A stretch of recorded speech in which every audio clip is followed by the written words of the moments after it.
Aubrey Martin bought the bull after everyone else had stopped bidding. Not a champion, not a prize animal. A narrow-hipped, dust-colored, scarred-up bull standing at the back of the sale ring, like even he knew nobody wanted him. Sterling Whitaker had just spent more money on two glossy prize bulls than Aubrey's ranch was worth on paper. So when she lifted her number for that ugly old animal, the whole auction barn laughed. Sterling leaned back and said, "That widow just bought herself a walking mistake," but Aubrey didn't look embarrassed. She only studied the bull's feet, his chest, his calm eyes. And the faded ear tag nobody else noticed. Because months later, that same unwanted bull would make Sterling Whitaker lose face in front of the whole county. If you've ever been laughed at for seeing value where others saw nothing, stay with me. Now let me tell you about Aubrey Martin before people started speaking her name with respect again. Because by the time this story reached its ending, folks around Flint Hills acted like they had always known she was different. That's how people are after the truth becomes expensive to deny. But 3 years earlier, most of the county thought Aubrey Martin was simply an old widow too stubborn to let go of a dying ranch. Martin Creek Ranch sat 20 miles outside Cottonwood Falls, Kansas, where the prairie rolled wide and gold beneath skies so big they could make a person feel either deeply free or painfully small. The ranch wasn't large by modern standards, 600 acres, some aging fencing, an old hay barn with a leaning west wall, a water system Wade Martin had patched together over 27 winters, and cattle that were good enough to survive hard country, but never flashy enough for magazine covers or championship banners. That mattered more than people admit in ranch country, because half the cattle business is economics, and the other half is ego wearing a cowboy hat. Aubrey understood both. At 66 years old, she moved slower than she once had, but there was still a steadiness about her that made younger men lower their voices without realizing why. Her hands carried scars from barbed wire calving chains, frozen gates, and decades of work most people never noticed unless a man was doing it. Her husband Wade had died in the middle of February during a brutal cold snap. Heart attack, collapsed beside a feed wagon before sunrise. Now sit with that for a moment. Because grief looks different in ranch country, there's no time for collapsing dramatically onto kitchen floors. Cows still need feed, water lines still freeze, calves still come whether your heart is broken or not. So Aubrey buried Wade on a windy hill overlooking the south pasture. Then went back to work the next morning because 43 bred cows were depending on her. That was 3 years before the auction. And ever since then, people have been waiting for Martin Creek Ranch to disappear. Some said it kindly, some didn't, but almost everybody believed it, especially Sterling Whitaker. Sterling owned Whitaker Crown Ranch, nearly 6,000 acres, stretching across the richer side of Chase County. His operation had polished trailers, new tractors, hired hands in matching jackets, and bulls with names long enough to sound like racehorses. Sterling loved two things deeply: winning, and making sure people saw him winning. At livestock auctions, he bought the highest priced bulls loud enough for the whole barn to hear. At the diner, he spoke about genetics like a politician giving speeches. At county fairs, he shook hands beside banners, carrying his ranch logo as if he were running for governor. And worst of all, people admired him for it. Not because he was kind, because success makes cruelty easier for communities to excuse. Sterling had tried twice to buy Martin Creek Ranch after Wade died. The first offer came 6 months after the funeral. The second came the following spring. Both times, Aubrey refused before he even finished talking. That irritated him more than if she had insulted him, because men like Sterling Whitaker could tolerate weakness, but they could not tolerate refusal, especially from a woman they considered beneath them. One morning at Harper Feed and Supply, Sterling leaned against a pallet of mineral tubs while several ranchers drank coffee nearby. "Aubrey Martin's sitting on land she can't afford to keep," he said. "Sooner or later, reality catches everybody." A few men chuckled into their cups. Nobody defended her. That's another thing you learn in small towns. People rarely join the side that looks like it's losing, but Aubrey heard about comments like that eventually. News traveled across Kansas pasture land faster than wildfire in August, and still, she never answered publicly. Not once. She simply kept working. Every morning before daylight, Aubrey walked her winter pasture carrying Wade's old notebook tucked beneath her coat. She checked cows one at a time, memorizing body condition, movement, appetite, attitude, because Wade had taught her something modern cattlemen were starting to forget. A ranch survives on attention long before it survives on money. By late March, pressure started tightening around Martin Creek Ranch like a slowly closing wire. The bank scheduled a formal operational review. A younger banker named Caleb Monroe drove out from Flint Hills Agricultural Bank in a clean pickup that looked uncomfortable on dirt roads. Caleb was polite, but cautious in the way educated men often become when standing around people who understand things they never learned in school. He walked the property with a clipboard while Aubrey opened gates ahead of him. The concern Caleb explained carefully is long-term viability. Aubrey almost smiled at that word, viability, as if ranches stayed alive through spreadsheets alone. The wind moved through dry grass around them while cows watched from the hillside. "What exactly are you asking me, son?" Aubrey said. Caleb cleared his throat. "The bank needs confidence this operation can remain profitable after this next calf cycle." There it was, not cruel, not emotional, just business. But business has buried more families in America than bad weather ever did. Aubrey rested one hand on a fence post polished smooth by decades of cattle rubbing against it. "What if I give you a good calf crop?" she asked quietly. Caleb hesitated. "That would help. Would it save the ranch?" He looked away toward the pasture. "It would improve your position." Now let me pause here, because that sentence told Aubrey everything she needed to know. The bank already expected Martin Creek Ranch to fail. They were simply waiting for numbers large enough to justify taking it. And somewhere deep down, Sterling Whitaker probably knew it too. That night, Aubrey sat alone at her kitchen table beneath the yellow light above the stove. Wade's ledger lay open beside a cup of cold coffee, pages filled with years of breeding notes, birth weights, temperament observations, weather patterns, fertility percentages, margins scribbled with thoughts only another cattleman would understand. Wade used to say the difference between surviving ranchers and bankrupt ranchers was patience. "Most folks buy cattle to impress neighbors," he once told her. "Smart ranchers buy cattle that survive ugly years." Aubrey stared at that sentence for a long time. Then she turned another page, and another. Outside, Kansas wind rattled the window softly. Finally, she closed the ledger, looked out toward the dark pasture, and whispered something almost nobody in the county believed anymore. "Martin Creek ain't dead yet." 3 days later, word spread across Flint Hills that Red River Livestock Exchange was holding one of the largest breeding stock sales in the region, and Sterling Whitaker planned to attend because he intended to buy the biggest prize bulls anyone had seen that year. But Aubrey Martin was planning to attend too, and before that auction ended, both their lives would begin changing in ways nobody inside that sale barn could yet imagine. The morning of the Red River Livestock Exchange sale began with dust blowing sideways across the parking lot and diesel smoke hanging low beneath a pale Kansas sky. Now, if you've never been inside a real cattle auction barn, let me explain something. People think livestock sales are about animals.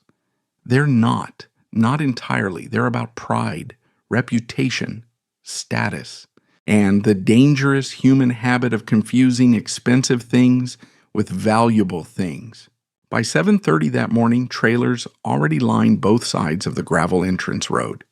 Ranchers stood in clusters, drinking burnt coffee from foam cups, while auction hands pushed cattle through holding alleys slick with mud and manure. The loudspeaker crackled overhead. Somewhere metal gates slammed. Somewhere else, a calf bawled for its mother. And through all of it moved Sterling Whitaker like a man arriving at his own parade. His black pickup gleamed despite the dust. 2 hired men followed him carrying sale catalogs and paperwork. His white hat looked untouched by actual labor, but people still nodded respectfully as he walked by because confidence impresses communities long before character ever does. Morning, Sterling. Heard you're buying heavy today. Those Oklahoma genetics you were looking at finally here. Sterling smiled, the way rich men smile when they already know they'll be admired before speaking. Depends if the quality's worth the money, he said loudly. That last part wasn't for conversation. It was performance.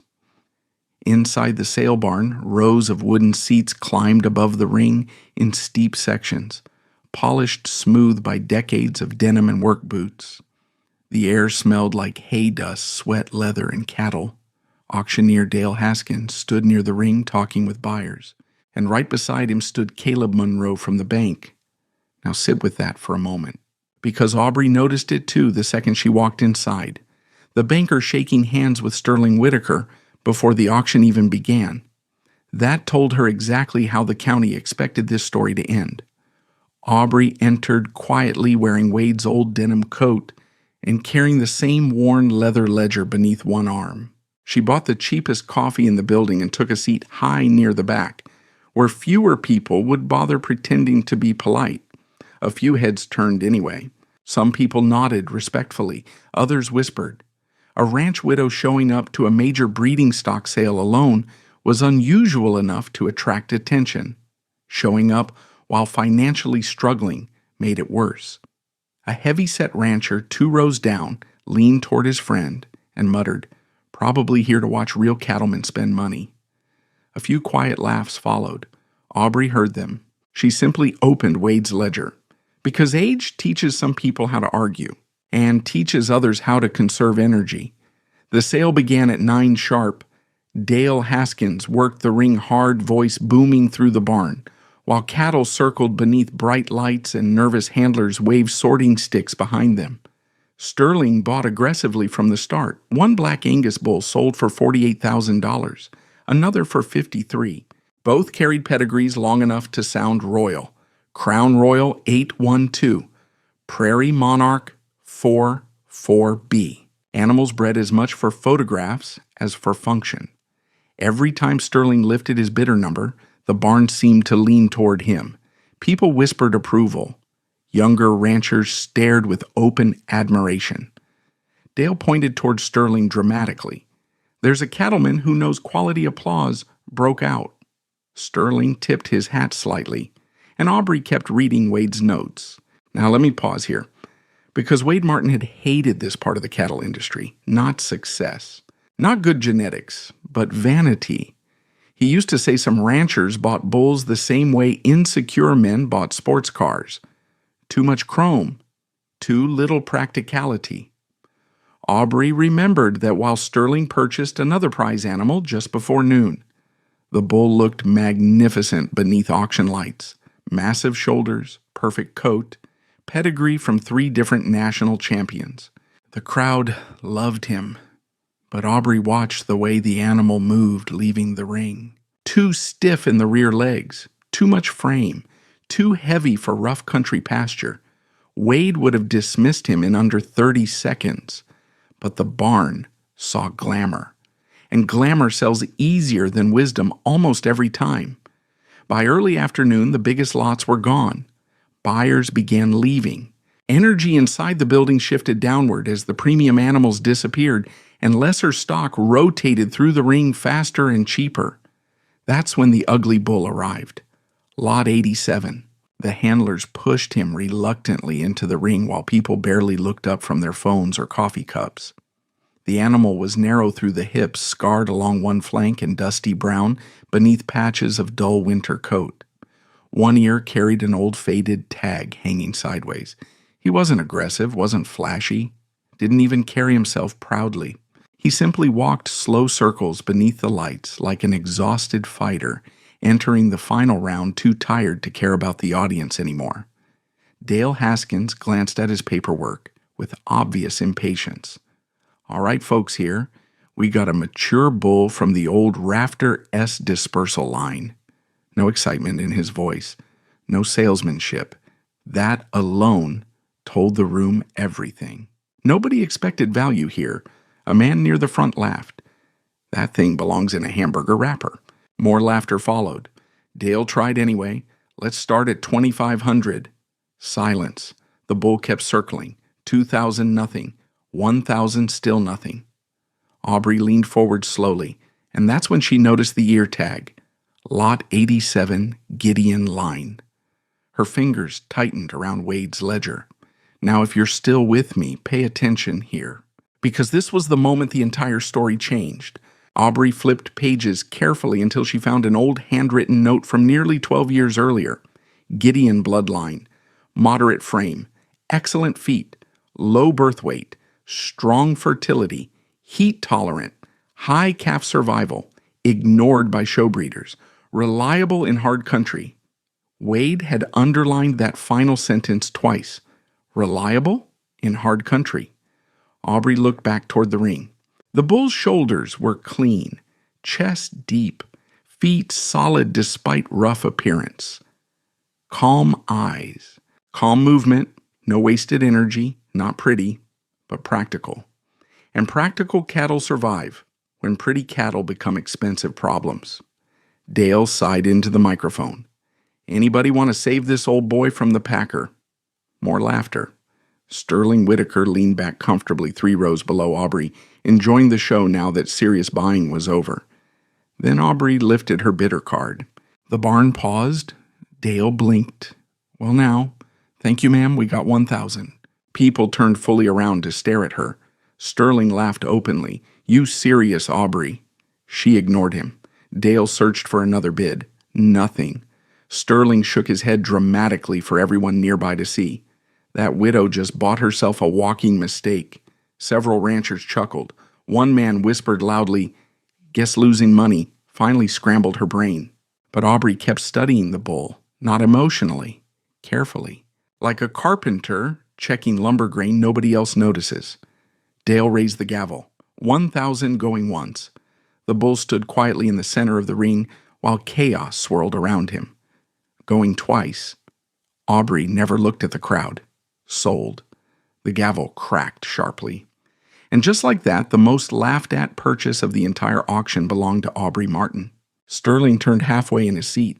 You know what your problem is? He called up toward her. You still think this business rewards sentiment? Aubrey finally answered, softly. Enough to make him lean slightly forward to hear. No, she said. I think this business rewards cattle that survive. For a moment, Sterling's smile faded. Only for a moment. Then the barn noise swallowed everything again.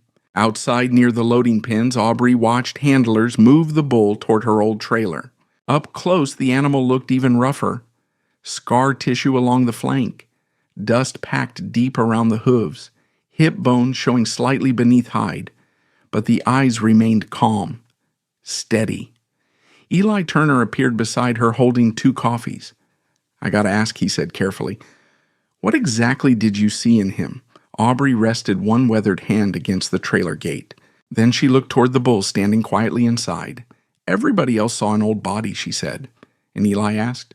Aubrey's eyes narrowed thoughtfully. I saw Wade's notes. The trailer door slammed shut behind them. Across the lot, Sterling Whitaker climbed into his shining pickup, while hired hands loaded his expensive prize bulls with cameras flashing nearby. He drove away believing he had won the day, but Aubrey Martin drove home carrying something far more dangerous than a trophy animal. She carried possibility, and most people never recognize possibility when it first arrives, because sometimes possibility looks ugly, sometimes tired, sometimes unwanted, and sometimes it walks into your life covered in dust while the whole world laughs. The trailer rattled all the way back to Martin Creek Ranch.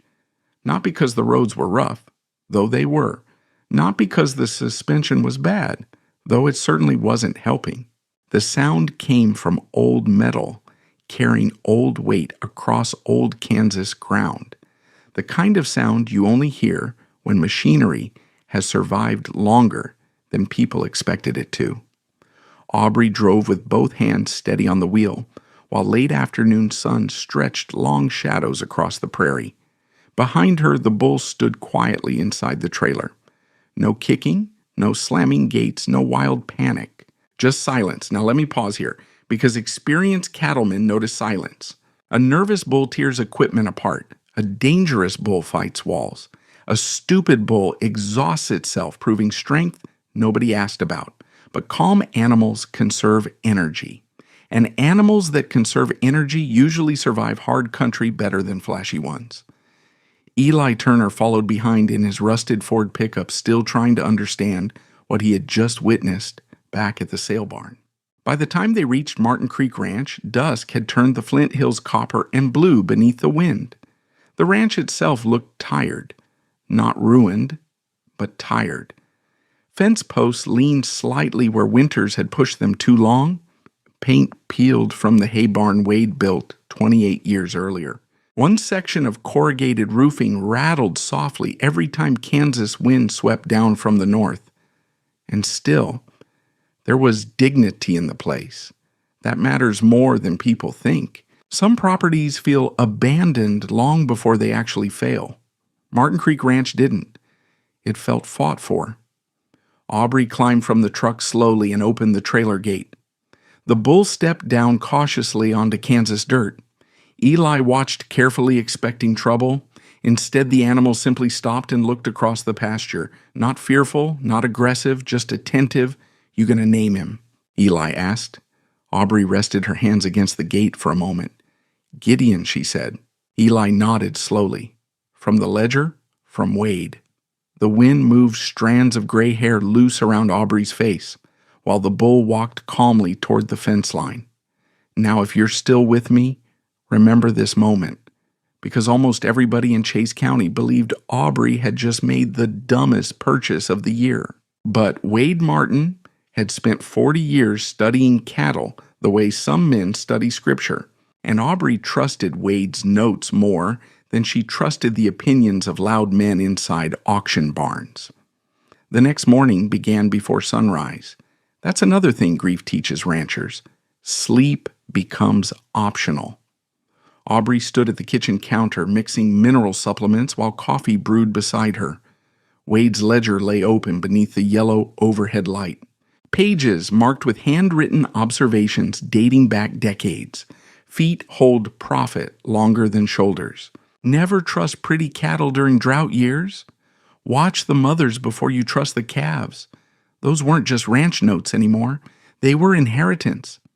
Outside, Gideon stood near the water tank while cows watched him cautiously from a distance. The old bull didn't posture or charge. He simply lowered his head and drank. Eli arrived just after daylight carrying fencing tools.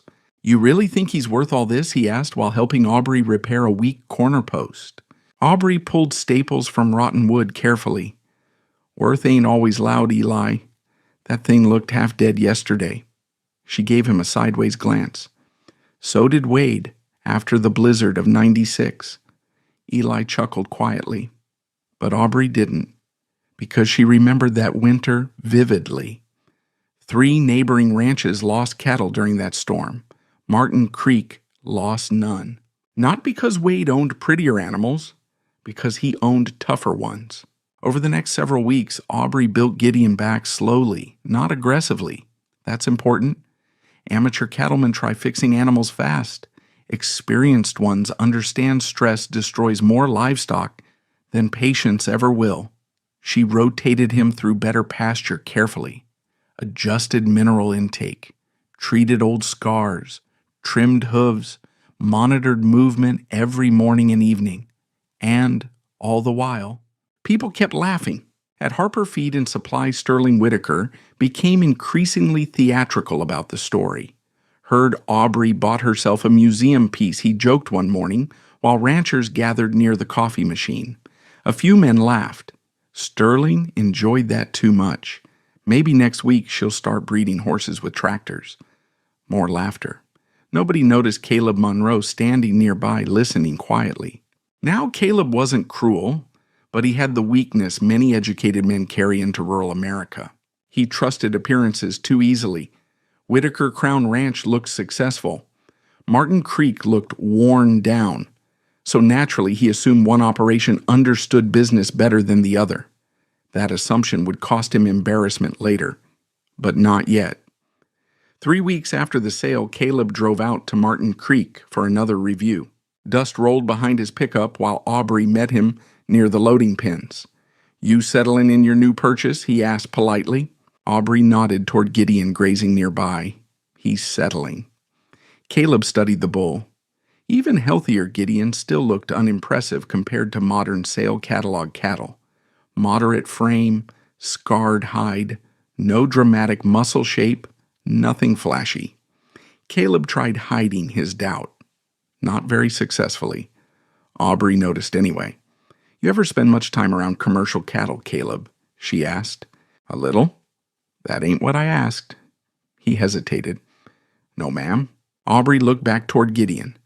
"Most folks buy bulls to impress neighbors for 5 minutes. Then she pointed toward the pasture. "I buy bulls that keep calves alive for 10 years. Caleb said nothing after that, because somewhere beneath his banker training he sensed this woman understood something deeper than spreadsheets. But understanding and believing are different things, and Caleb still wasn't ready to believe. Summer heat settled over Kansas by early June. Grass turned brittle beneath long stretches without rain. Water tanks needed checking twice daily. Flies thickened around the cattle, and slowly, subtle things began happening. Gideon maintained condition better than expected, moved soundly, didn't overheat easily, didn't waste energy pacing fences or fighting. Most importantly, the cows stayed calm around him. Now let me explain why that matters. Stress spreads through cattle faster than disease. Nervous bulls create nervous cows. Nervous cows lose weight, breed poorly, and mother calves badly. But calm herds stay productive.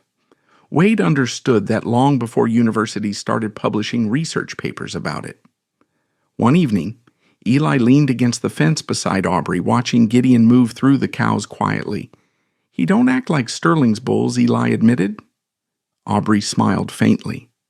"No, they look stronger, though." She nodded. "They look stronger." That answer confused Eli, and Aubrey let him stay confused a while longer, because wisdom given too early usually gets mistaken for arrogance. A week later, Dr. Rebecca Lane arrived at Martin Creek Ranch for routine herd work. Rebecca was one of the few veterinarians in the region who cared more about practical outcomes than auction ring appearances. She stepped from her truck, wiped sweat from her forehead, and spent nearly 20 minutes studying Gideon before saying much at all. That alone caught Aubrey's attention. Finally, Rebecca crossed her arms. "Where'd you find him?" "Sale barn." Rebecca walked another slow circle around the bull. "He's ugly." Aubrey almost laughed. "That's been discussed extensively." "But his feet are excellent," Rebecca continued. "Shoulders are clean. Good rib depth, too." She watched Gideon move again. "And he's calm." Eli looked surprised. "You really think there's something there?" Rebecca shrugged. "There's definitely something there. Now sit with that for a moment." Because this was the first time a professional voice confirmed what Aubrey already suspected. Gideon wasn't a charity purchase. He wasn't desperation. And he certainly wasn't stupidity. He was simply the kind of value modern cattle culture had forgotten how to recognize. That evening, after Rebecca left, Aubrey sat alone on the porch while heat lightning flickered far off across the prairie. Gideon stood near the north fence line, beneath fading sunset. The ranch was quiet except for wind moving through dry grass. Aubrey opened Wade's ledger again. Then, slowly, carefully, she wrote one new sentence beneath the old Gideon bloodline notes, still calm under pressure. She stared at the words for a long time because deep down she understood something dangerous was beginning to happen. Not revenge, not yet. Something far more powerful, proof, and proof, when it finally arrives, has a way of making old laughter sound very small. By mid-July, the heat across Chase County turned mean, not ordinary summer heat, not the kind tourists complain about before returning to air-conditioned hotels. This was prairie heat, the kind that sucked moisture from fence posts, cracked pond banks open like broken pottery, and turned cattle quiet beneath the shade because even movement felt expensive. Now let me tell you something most people outside ranch country never understand. Bad weather exposes truth faster than success ever will. Anybody can look smart during easy years. Good rain hides weak genetics. Cheap feed hides poor management. Money hides stupidity. But hard summers strip everything naked.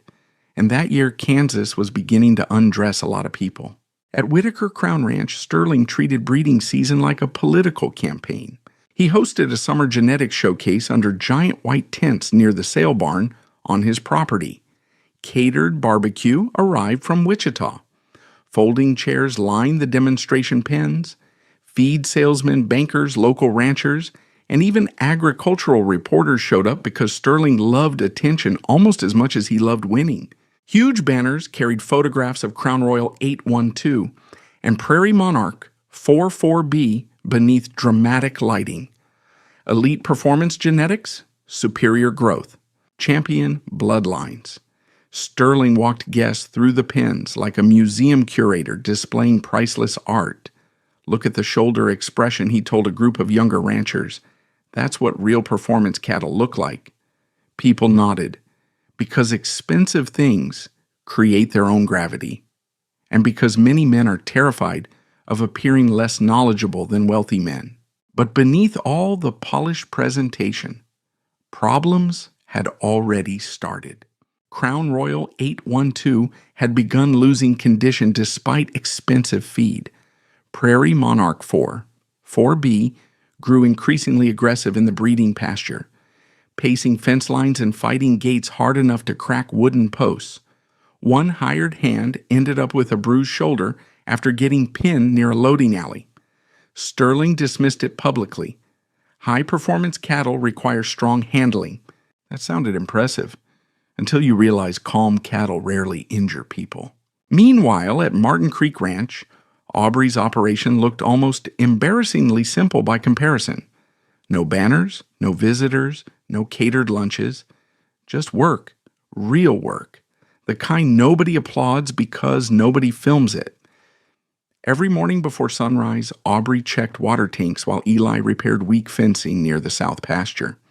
Dust coated their boots before breakfast most days. Heat shimmered above dry grass by noon. And through all of it, Gideon stayed steady. That mattered.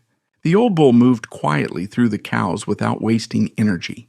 He bred consistently, ate moderately, drank carefully, never fought fences, never chased cattle into panic. Eli noticed it first during the pasture rotation one blistering afternoon. The temperature had climbed past 100 degrees, and even the horses looked exhausted standing beneath cottonwoods near the creek bed.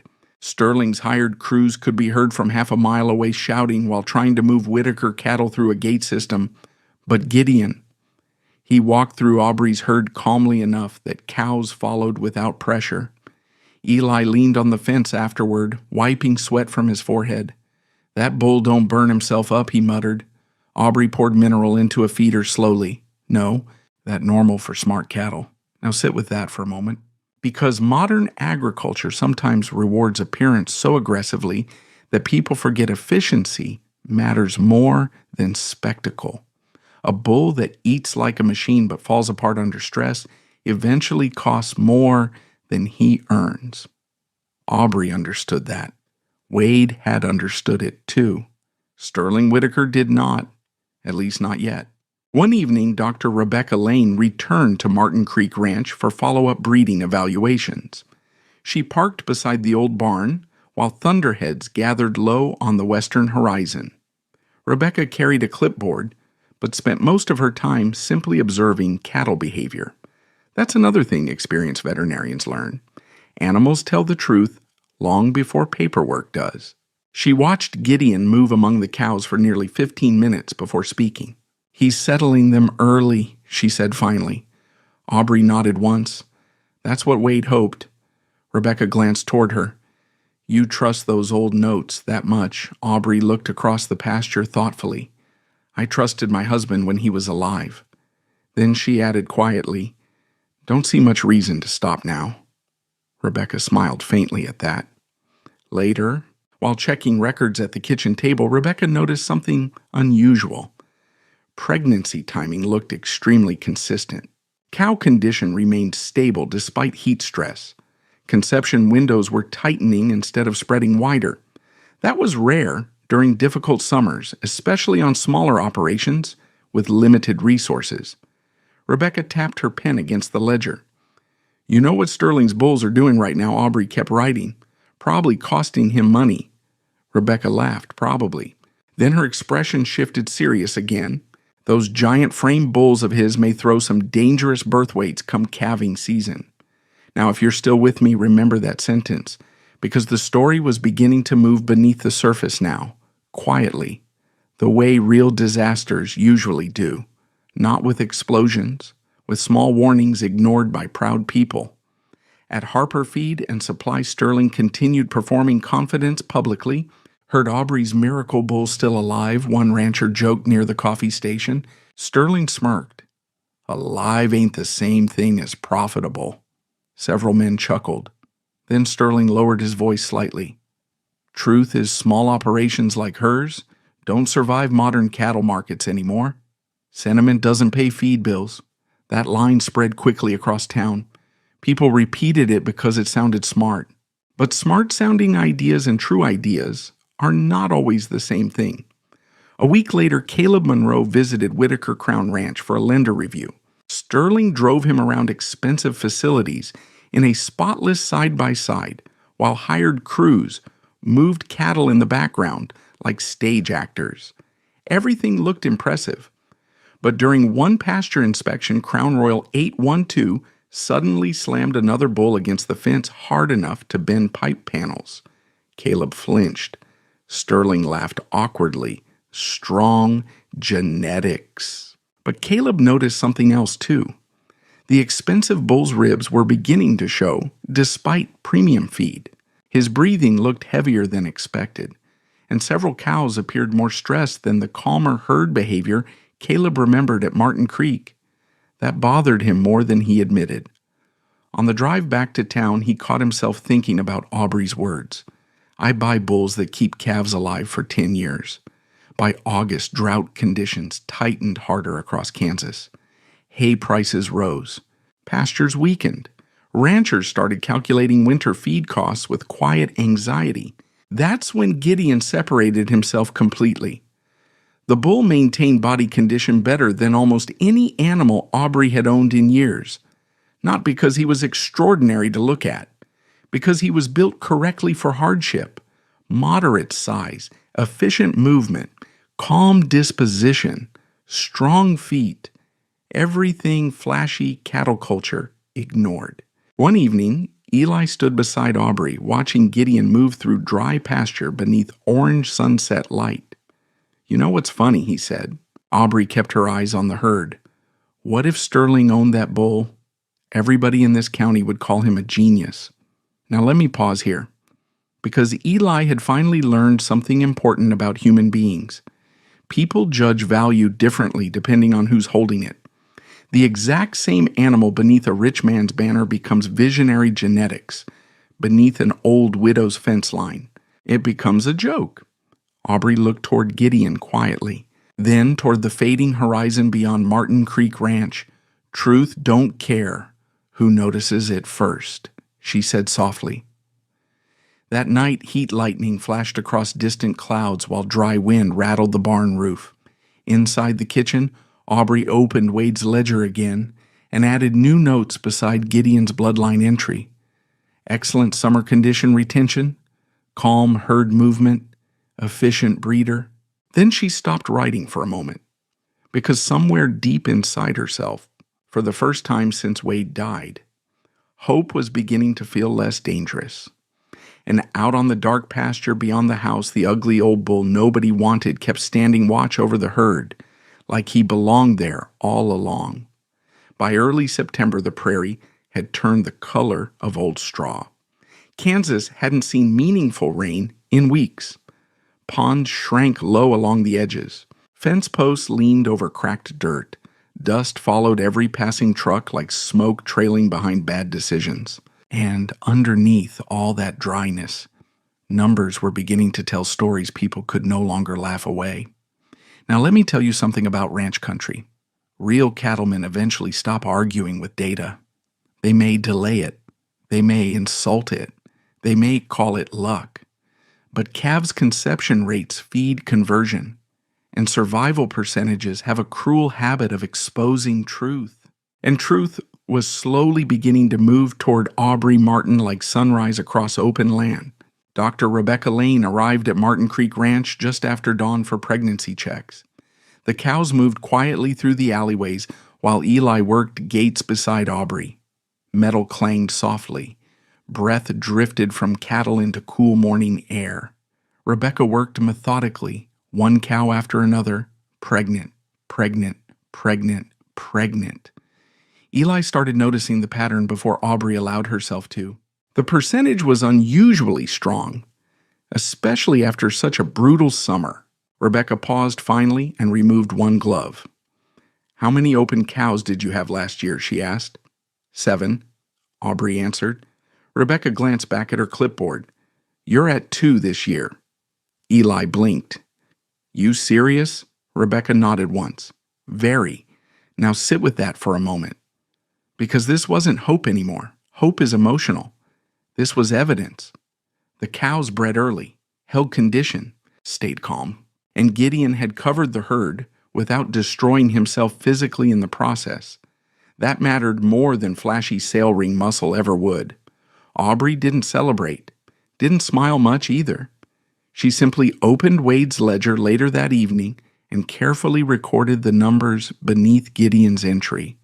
2 open cows, excellent conception timing, strong summer retention. Her handwriting slowed halfway through the sentence because she suddenly realized something painful. Wade would have loved seeing this. Grief works that way sometimes. Victory can hurt almost as much as failure when the wrong person is missing from the room.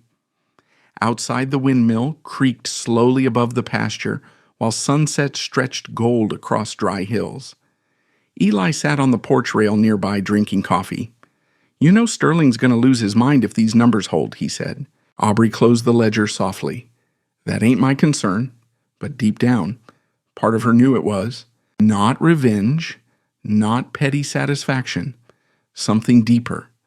She was tired of watching loud men mistake confidence for wisdom, and tired of watching quiet people treated like fools until proven otherwise. Meanwhile, over at Whitaker Crown Ranch, problems had started multiplying beneath the surface. Not catastrophic yet, but expensive. One set of cows came back open after Prairie Monarch 44B developed soreness in a rear leg. Crown Royal 812 continued dropping condition despite increased feed. Sterling grew shorter with employees, angrier, more defensive. A hired hand accidentally left a gate unlatched one evening, and one of Sterling's bulls pushed through into a neighboring pasture, damaging fencing along nearly half a mile before crews recovered him. At Harper Feed and Supply, Sterling still spoke loudly enough for everyone to hear. "Droughts hard on everybody," he announced one morning. "Separates serious operations from hobby ranches." But the confidence no longer sounded effortless. People noticed that too, especially ranchers, old enough to recognize strain hiding beneath pride. Caleb Monroe certainly noticed. The young banker had spent most of his life believing financial success naturally reflected competence. That assumption had guided nearly every business decision he'd ever made. But Martin Creek Ranch kept disturbing that worldview, because nothing about Aubrey's operation looked impressive on paper. And yet, the numbers were beginning to outperform expectations. One afternoon, Caleb drove back out to the ranch carrying updated review documents. He found Aubrey near the sorting pens, vaccinating late calves beside Eli. Dust coated her jeans. Sweat darkened the collar of her work shirt. At 66 years old, she still moved through cattle with the calm precision of someone who understood pressure better than fear. Caleb waited until they finished. Dr. Lane shared preliminary reproductive reports, he said carefully. Aubrey nodded once. She did. The numbers are stronger than expected. Now let me pause here. Because that sentence mattered. Not stronger than hoped, not stronger than average. Stronger than expected. Meaning the bank had already assumed failure before the season began. Aubrey wiped her hands slowly on a rag. Funny thing about expectations, she said. Caleb shifted awkwardly. Aubrey, nobody's trying to see you lose this ranch. She looked directly at him then. And the young banker suddenly understood why older generations respected people like Wade Martin. There was steel in that family, quiet steel, the dangerous kind. You don't have to hate somebody to expect them to fail, Aubrey said calmly. Caleb had no answer for that, because she was right. That evening at the diner in Cottonwood Falls, conversation drifted toward cattle markets, while ceiling fans pushed warm air above tired ranchers. Someone mentioned Whitaker's breeding problems quietly near the counter. Another man brought up Aubrey's pregnancy numbers. The room changed subtly after that. Not dramatically, but enough. People stopped laughing quite as freely. And that's how reputations begin shifting in rural America. Not through announcements, through hesitation. Sterling entered halfway through the conversation carrying the confidence of a man who still believed his money protected him from embarrassment. The diner fell quieter. He noticed immediately what he said. Everybody suddenly forget how to talk. Nobody answered quickly enough. Finally, one rancher cleared his throat. Heard Martin Creek had a decent preg check. Sterling smirked coldly. Preg checks don't pay bills. Then he added louder, one lucky season doesn't make somebody a cattleman. Now, if you're still with me, remember those words too. Because insecure people often sense danger before they understand it. And Sterling Whitaker was beginning to feel threatened by something he couldn't buy his way out of. Back at Martin Creek Ranch, Aubrey prepared carefully for winter and calving season. She repaired heat lamps, sorted medicine supplies, checked chains, tags, towels, feeding schedules, emergency protocols. Everything had its place. Everything mattered. Eli watched her work late one night inside the barn. You really think ahead farther than anybody I've ever met, he admitted. Aubrey kept organizing calf supplies. No, she said quietly. I just know what happens when you don't. Then she paused. Most disasters don't arrive suddenly, Eli. He looked up. They arrive one ignored warning at a time. Outside, cold wind had begun creeping down from the north earlier each evening.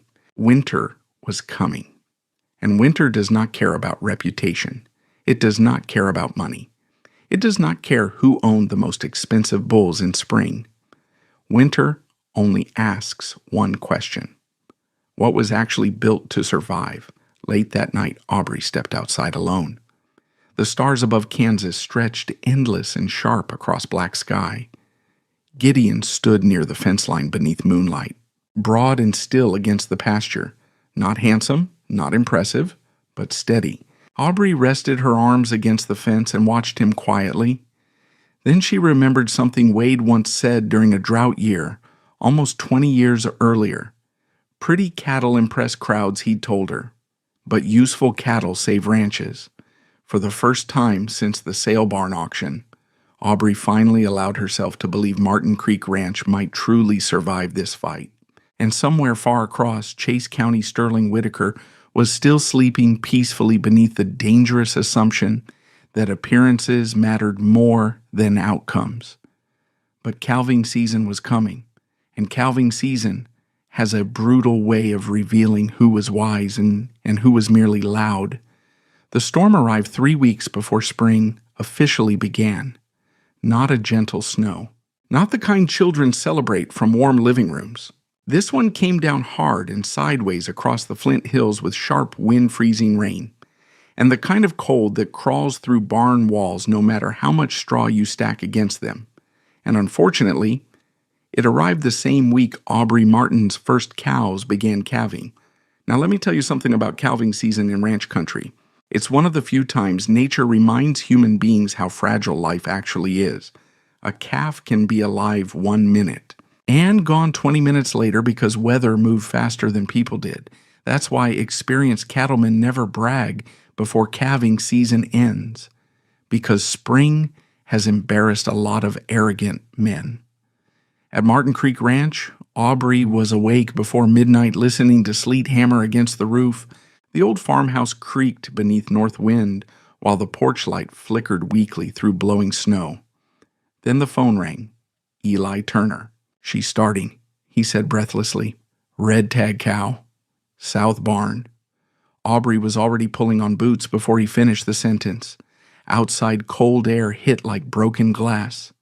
Snow slashed sideways beneath floodlights, while Aubrey crossed the yard carrying chains, towels, iodine, and Wade's old calf puller. The south barn smelled like wet hay mud and livestock heat. Red Tag stood in the corner breathing hard while Eli held a flashlight. Aubrey knelt immediately, calm, focused. No wasted movement. That matters during emergencies. Panicked people make livestock panic too. "She's early," Eli muttered. "No," Aubrey said quietly after checking position. "She's right on time. Now sit with that for a moment." Because experience often looks supernatural to people who don't understand preparation. 20 minutes later, the calf slid free onto straw. Small, lean, alive. The little bull calf shook, once sneezed fluid from its nose, then tried almost immediately to lift its head. Eli stared. "That's fast?" Aubrey rubbed the calf down briskly with towels. Strong vigor. The calf struggled onto shaky legs within minutes. Not oversized, not weak. Built exactly the way Wade's notes predicted Gideon calves should be. Functional. Outside, the storm worsened. And before sunrise, 2 more cows began labor. The next 48 hours became brutal. No sleep. Frozen gloves. Coffee gone cold every time Aubrey poured another cup.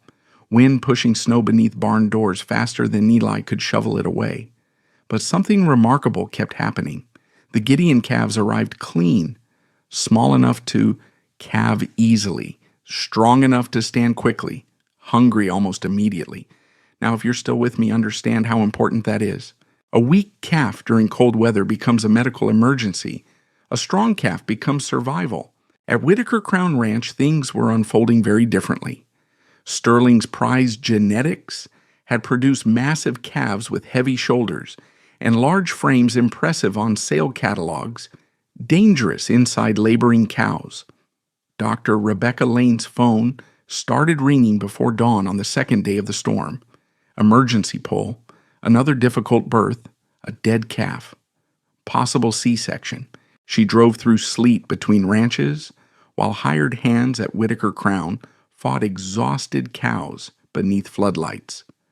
One first calf heifer went down hard during delivery and nearly died before Rebecca arrived. Sterling screamed at employees loud enough to echo across the corrals. "Pull harder." The calf came dead anyway. Now let me pause here, because this is where expensive mistakes become emotional ones. A dead calf costs money, a suffering cow costs pride. But watching your decisions hurt living animals that reaches someplace deeper, especially for real cattlemen. By the third night of the storm, Martin Creek Ranch had 14 live calves on the ground. 14. Everyone alive, everyone nursing, everyone standing quickly after birth. Eli sat on an overturned feed bucket staring at the latest newborn, while steam rose from coffee in his freezing hands. "I've never seen calves get up this fast," he admitted. Aubrey tagged the calf carefully. Birth weight, dam number, time standing, time nursing, everything went into Wade's ledger. "Your husband really knew this line that well?" Eli asked. Aubrey looked toward Gideon standing calmly near the maternity pasture. "No," she said softly. "He respected it that well. There's a difference." That sentence stayed with Eli a long time. Because modern agriculture had taught younger generations to chase extremes: maximum size, maximum growth, maximum appearance.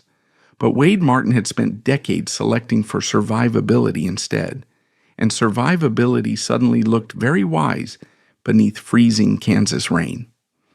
Late the next evening, Aubrey stepped outside the barn, carrying a lantern, while snow drifted around her boots.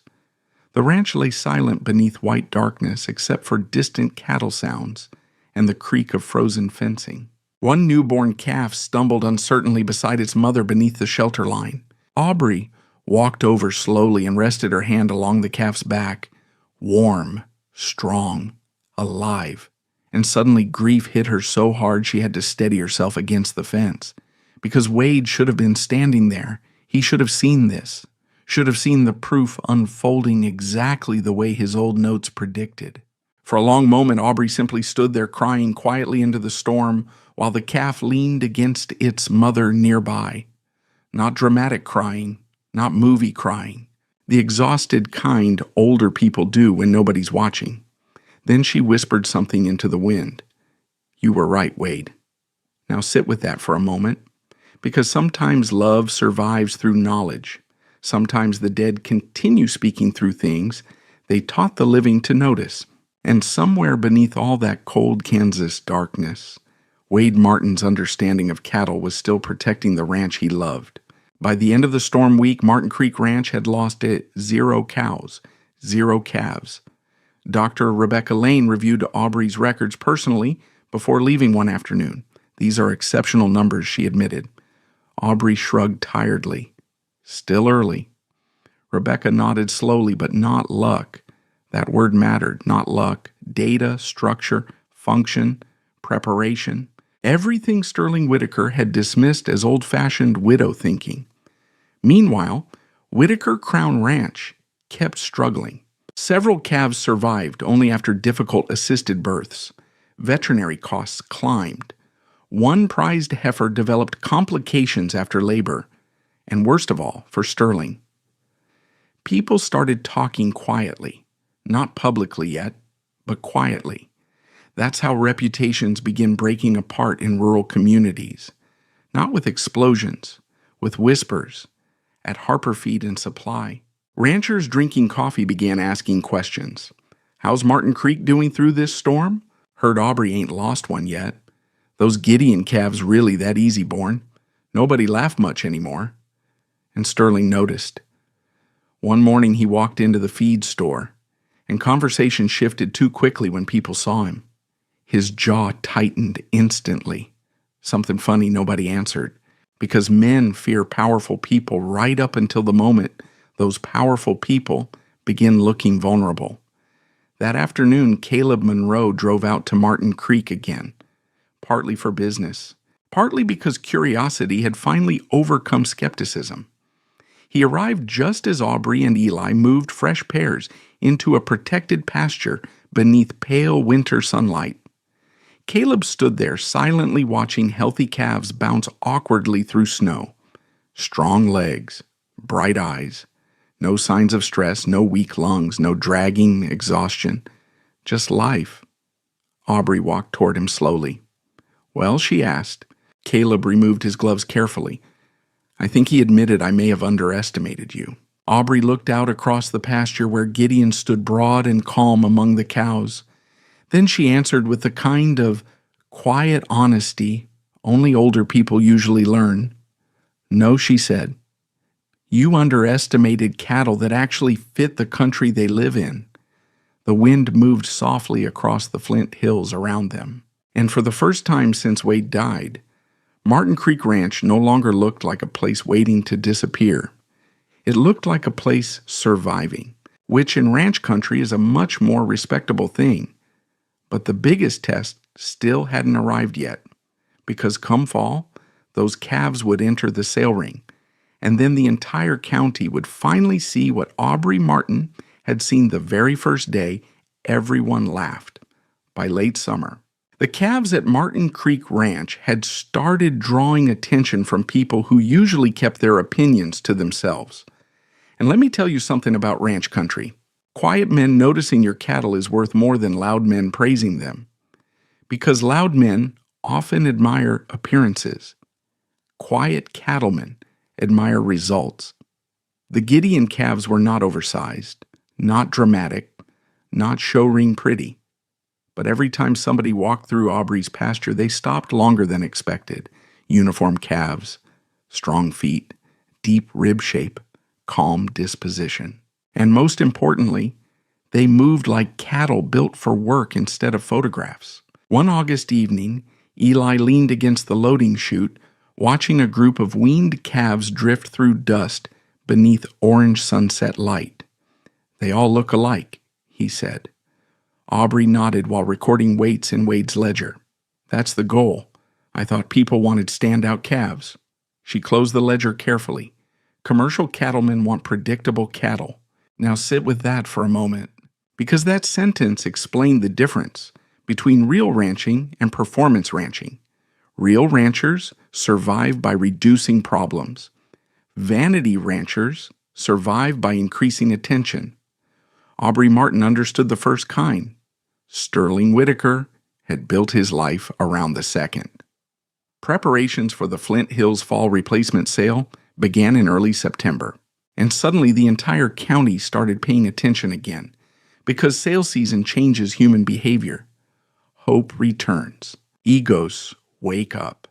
And people start measuring themselves against neighbors in ways God probably never intended. At Whitaker Crown Ranch, Sterling treated the upcoming sale like a championship fight.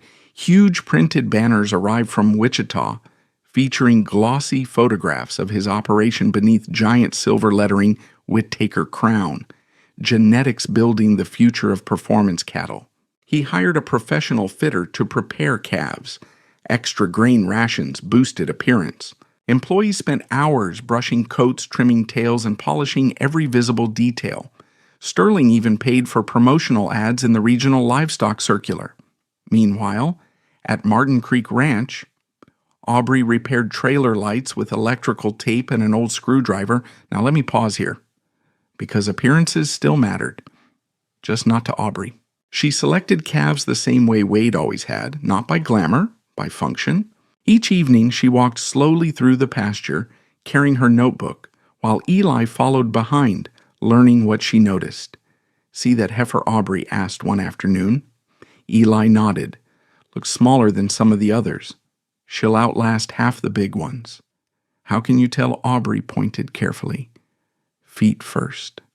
Always feet first." The heifer moved smoothly across uneven pasture.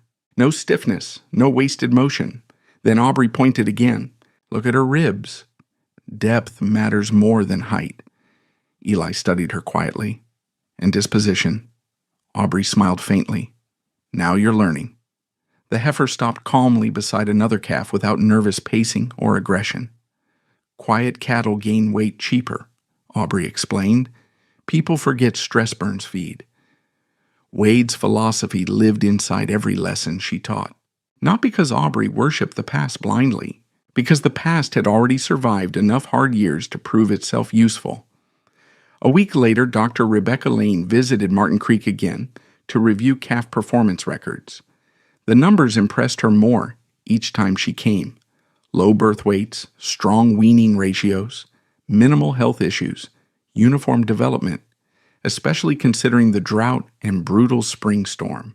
Rebecca flipped through Aubrey's records at the kitchen table while coffee steamed between them. "You realize commercial buyers are going to notice this," she said. Aubrey shrugged slightly. "If they know cattle." Rebecca laughed softly. "Oh, they'll know." Outside the kitchen window, Gideon stood near the fence line beneath late afternoon sun. Still ugly, still scarred, still unimpressive to anyone chasing glamour. But the calves surrounding him had begun speaking louder than appearances ever could. 3 days later, a black pickup with Nebraska plates rolled slowly into Martin Creek Ranch. Eli stepped outside first.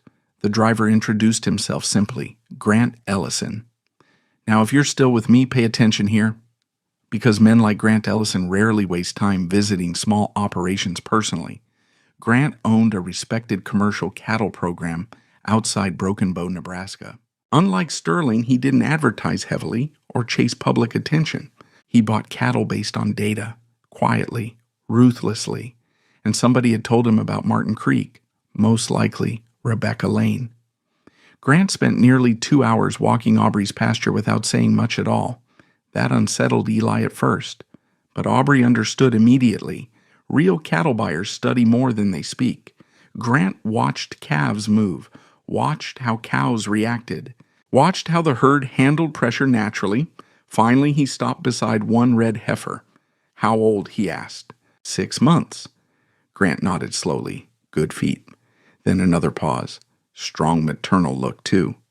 Aubrey said nothing. She simply waited. Because desperate people talk too much around opportunity. Experienced people let the work speak first. At sunset, Grant finally removed his gloves. "I'd like to buy your top heifers before the fall sale." Eli nearly dropped the mineral bucket he was carrying. Pre-sale private offers like that did not happen to struggling widows running small ranches, especially not from serious commercial buyers. Aubrey studied Grant carefully. What kind of offer? Grant named a number high enough to silence the entire yard. Eli stared openly. Even Aubrey's expression shifted slightly.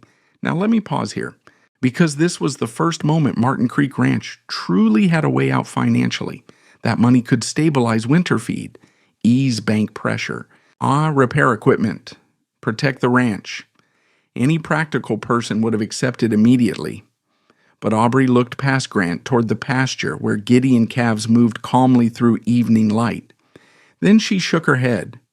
"Appreciate the offer," she said softly, "but they're going through the sale."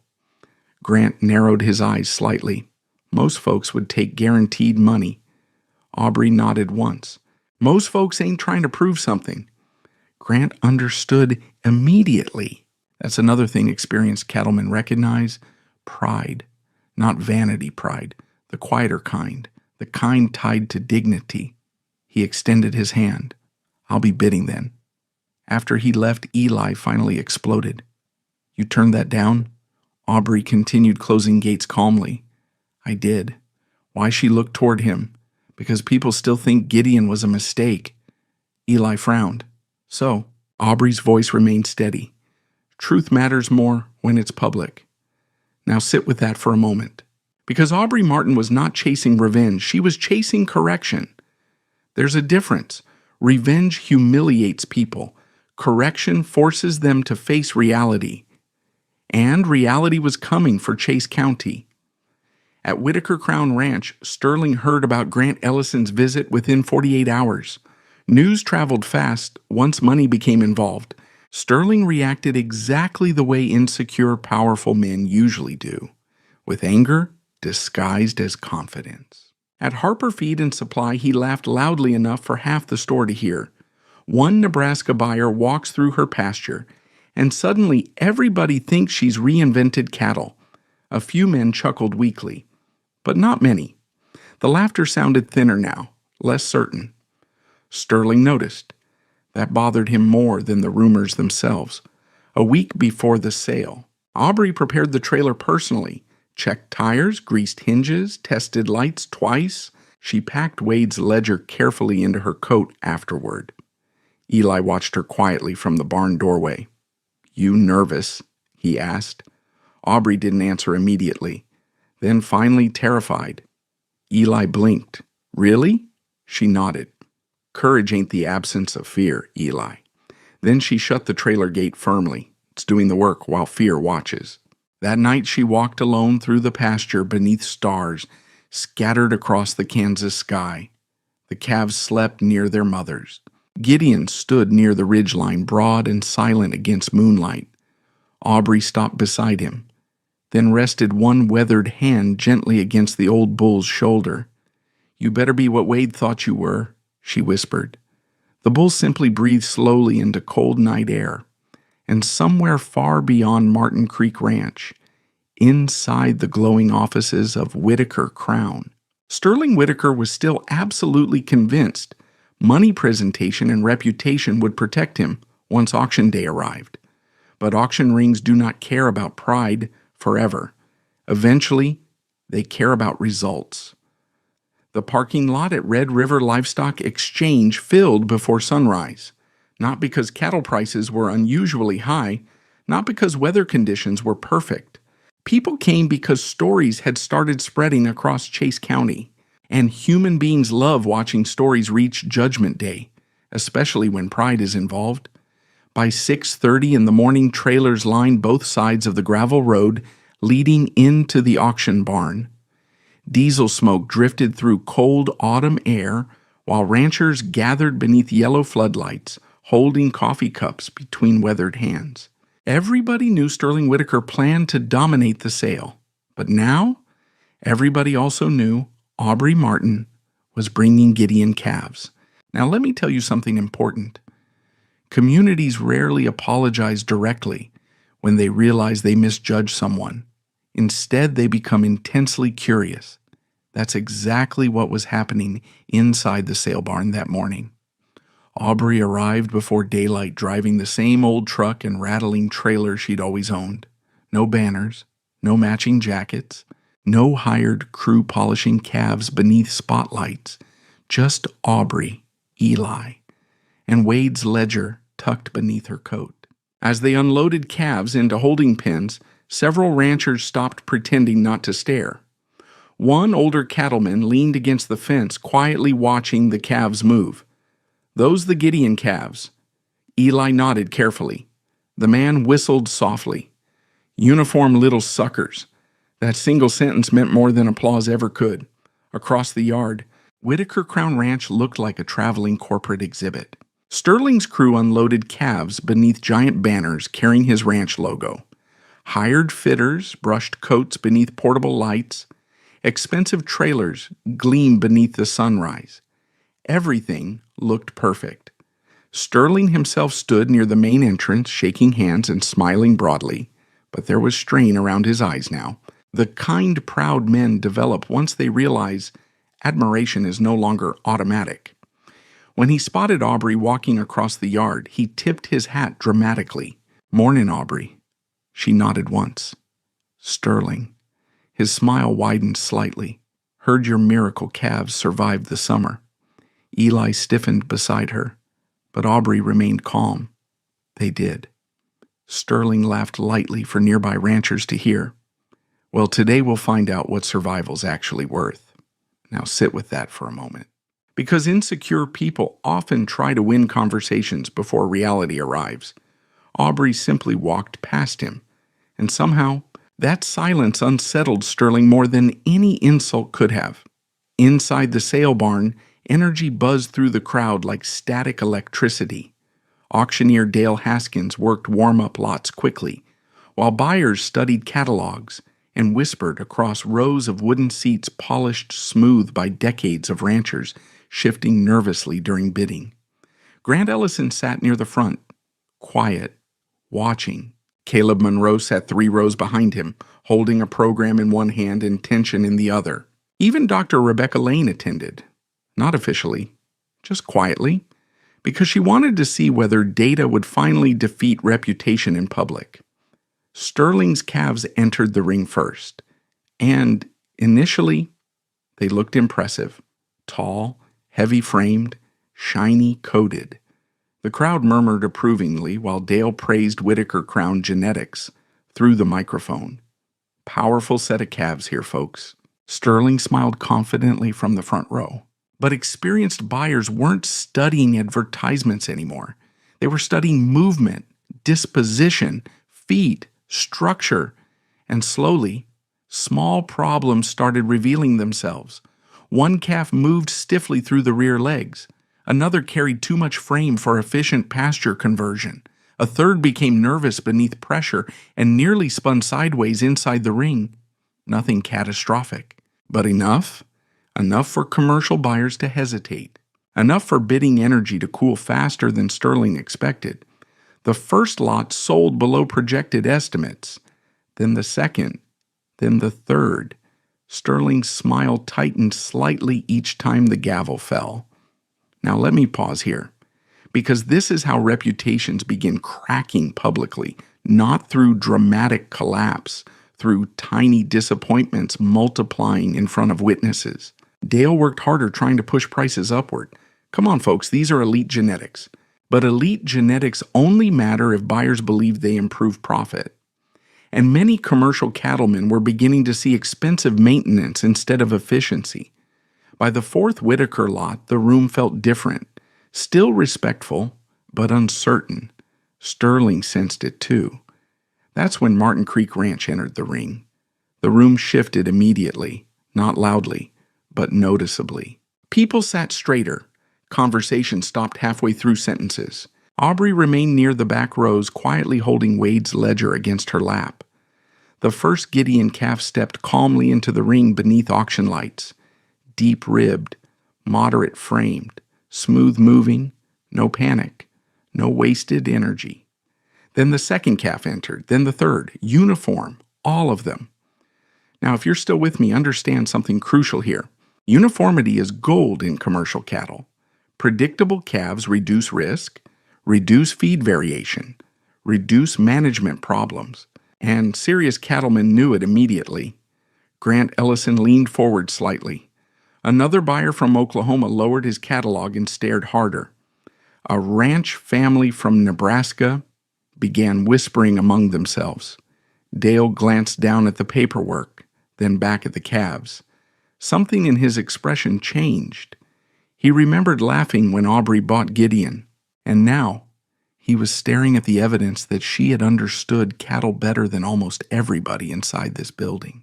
Strong commercial set here, Dale admitted carefully into the microphone. That sentence alone shocked half the room. Bidding opened. Fast. Much faster than anyone expected. Grant started aggressively. The Oklahoma buyer answered immediately. Another bid came from 2 rows up, then another. Prices climbed. Higher. Higher. The room woke up completely now. Those weren't pity bids. Those were professional buyers competing for cattle they genuinely wanted. Sterling's jaw tightened visibly. Caleb Monroe stared openly at the board as numbers climbed beyond Martin Creek's projected averages. Beside him, one older rancher muttered quietly, "Damn." That single word carried more respect than applause ever could. The second lot sold even higher.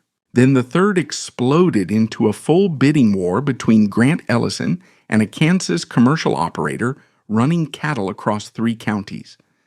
Dale's voice grew louder with excitement. Now that's cattle, folks. The irony nearly split the room open, because months earlier Dale himself had practically apologized for selling Gideon at all. Now he was hammering down top-dollar calves from the same bloodline. Sterling finally entered the bidding himself, not because he wanted the calves, because he wanted control back. He lifted his bidder card sharply. Another buyer immediately outbid him. Sterling raised again. Grant Ellison answered without hesitation. The room watched silently now, not laughing anymore, watching. Sterling bid one final time. Grant topped it again instantly, sold. The gavel cracked through the building. Top price of the day, Martin Creek Ranch. Now sit with that for a moment, because public humiliation sounds very different when wealthy men experience it. Nobody mocked Sterling openly. Nobody laughed. That would have been easier. Instead, the entire barn fell into the heavy silence that comes when reality arrives too clearly to argue with. Sterling sat motionless, staring toward the ring while buyers continued discussing Gideon calves around him. Not Whitaker cattle. Gideon cattle. Aubrey never smiled triumphantly, never gloated, never turned toward Sterling seeking revenge. She simply lowered her eyes to Wade's ledger resting quietly in her hands. Because this victory had never really been about humiliating another rancher. It was about proving Wade had been right. Proving Martin Creek Ranch still belonged in the cattle business. And proving quiet knowledge still mattered in a world increasingly hypnotized by expensive appearances. After the final Martin Creek lot sold, Dale Haskins cleared his throat awkwardly. Then, into the microphone, he announced top commercial consignment of the sale, Martin Creek Ranch. The crowd applauded politely, But underneath the applause lived something far more important: respect, real respect. The kind not purchased through banners, advertisements, or loud personalities. The kind earned slowly through hard evidence. As buyers gathered around afterward, asking questions about bloodlines and breeding availability, Aubrey finally stood from her seat. Eli looked at her almost speechless. "You did it," he whispered. Aubrey glanced toward the ring, where months earlier people had laughed when she bought Gideon. Then she looked out across the crowded barn filled with ranchers, suddenly pretending they'd understood her all along. "No," she said softly. "Wade did." Outside, autumn wind moved dust across the parking lot while trailers pulled slowly onto the highway. And somewhere behind the sale barn, inside a holding pen most people once mocked, the ugly old bull nobody wanted stood quietly chewing hay like none of this had surprised him at all. The first snow arrived 2 weeks after the fall sale. Not much, just enough to dust the Flint Hills white beneath a pale Kansas sunrise. At Martin Creek Ranch, Aubrey Martin stood beside the fence line, watching cattle move slowly through frosted pasture while cold wind rolled across the prairie. For the first time in nearly 4 years, the ranch was no longer drowning.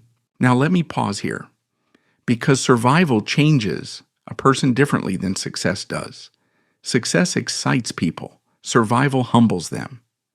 Aubrey had spent so long bracing for loss that she almost didn't know what to do once the pressure finally loosened around her chest. The auction money paid overdue feed accounts, repaired critical fencing, covered winter hay contracts. Most importantly, it stopped the bank from circling Martin Creek Ranch like vultures waiting for paperwork. 3 days after the sale, Caleb Monroe drove back out to the ranch carrying updated loan documents. But this time, his truck rolled slower through the gate, and when he stepped out, he removed his hat first. That mattered too. Respect often reveals itself in very small gestures. Aubrey met him near the barn, while Eli unloaded mineral tubs nearby. Caleb handed her the paperwork carefully. "Your operating extension's approved," he said. Aubrey nodded once, "Appreciate it." But Caleb didn't leave immediately. Instead, he stood awkwardly in the cold for a moment before finally saying something that clearly cost him pride. "I was wrong about this ranch." Aubrey studied him quietly, not cruelly, just honestly. Caleb exhaled slowly. "I kept looking at age, equipment, acreage, market position," he admitted. "I thought Whitaker represented the future." Aubrey glanced out toward Gideon, standing near the north pasture. "Easy mistake," she said softly. "Now, if you're still with me, pay attention here, because Aubrey could have humiliated him right there. A smaller person probably would have, after all. Caleb had doubted her repeatedly. But older people who've survived real hardship eventually learn something important. Humiliating people rarely teaches them much. Truth teaches better on its own. Caleb followed her gaze toward the cattle. "I don't understand how you saw it before everybody else." Aubrey smiled faintly. "I didn't." He frowned slightly. She tapped Wade's ledger tucked beneath her arm. "My husband did." That answer stayed with Caleb long after he drove away, because modern America worships individual success so aggressively that people forget wisdom is often inherited quietly through generations. Martin Creek Ranch survived because Wade Martin spent 40 years paying attention, and because Aubrey respected knowledge enough to trust it, even when crowds laughed. Meanwhile, over at Whitaker Crown Ranch, things had become painfully quiet. Sterling Whitaker still had money, still had land, still had equipment most ranchers envied, but something more fragile had cracked: authority. People no longer accepted his opinions automatically. That's devastating for men who build identity around being admired. At Harper Feed, and supply conversations changed now when Sterling entered, not disrespectful, just different. Ranchers who once repeated his every opinion now questioned things openly. How'd those Whitaker calves hold up after weaning? Heard Martin Creek calves converted feed better. Rebecca Lane says those Gideon genetics are efficient as hell. Nobody said these things loudly. That made them worse, because whispers last longer than arguments. One afternoon in early December, a black pickup rolled slowly into Martin Creek Ranch. Eli noticed it first. "Sterling," he muttered. Aubrey looked up from repairing tack beside the barn. "Now let me tell you something about pride. Proud people rarely visit the people who proved them wrong unless something inside them has finally broken open." Sterling climbed from the truck wearing the same expensive coat he always wore. But somehow, he looked older, more tired. The wind pushed cold dust around his boots while he walked toward Aubrey carefully. For several seconds, neither spoke. Finally, Sterling looked toward Gideon standing beyond the fence line. That him. Aubrey nodded once. Sterling studied the old bull silently. Up close, Gideon still wasn't impressive by fashionable standards. Scarred hide, moderate frame, no dramatic muscle shape, just calm eyes beneath winter light. Sterling shoved his hands into his coat pockets. "I spent half my life thinking expensive cattle meant superior cattle," he admitted quietly. Aubrey said nothing. He laughed once without humor. Hell of a lesson. Now sit with that for a moment, because this was not a man apologizing comfortably.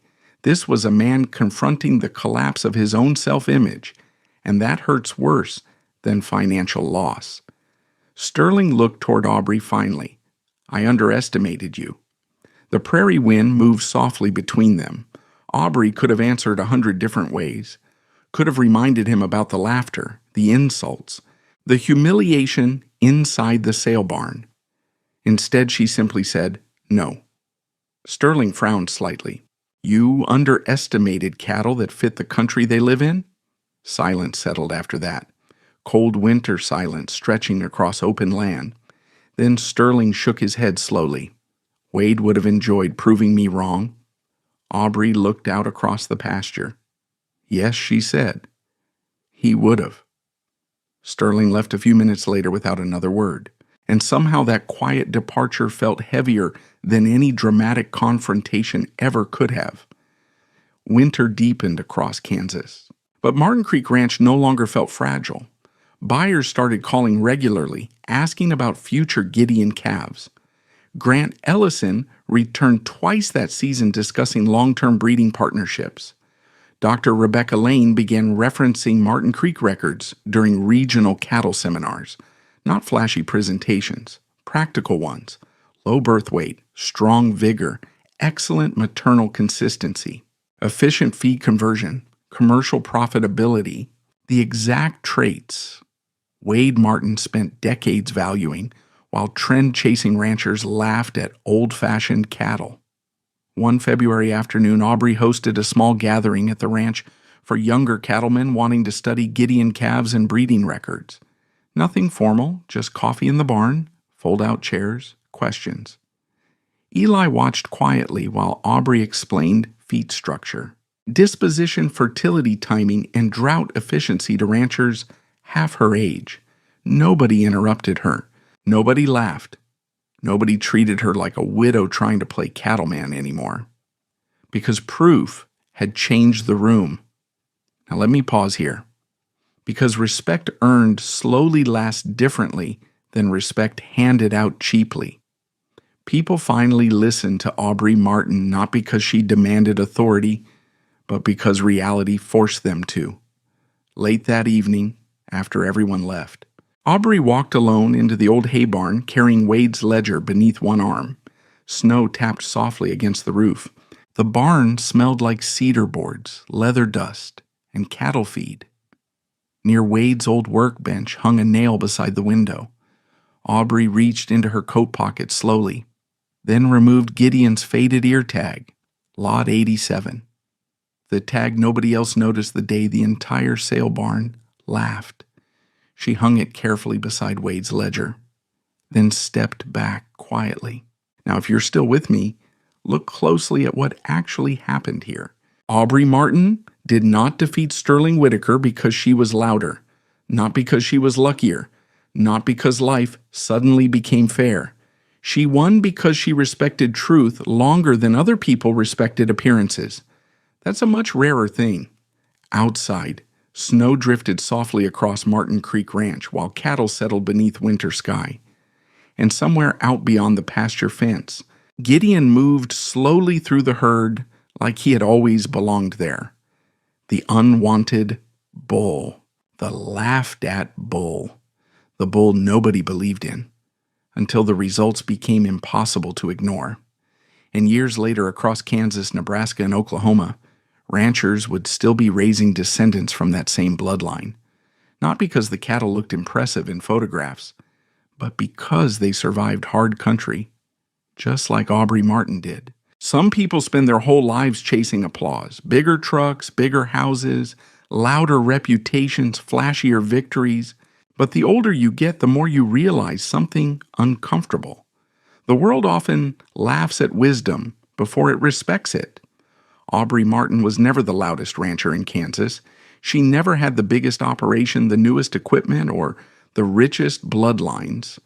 What she had was patience, attention, humility, and the courage to trust truth even while an entire room mocked her for it.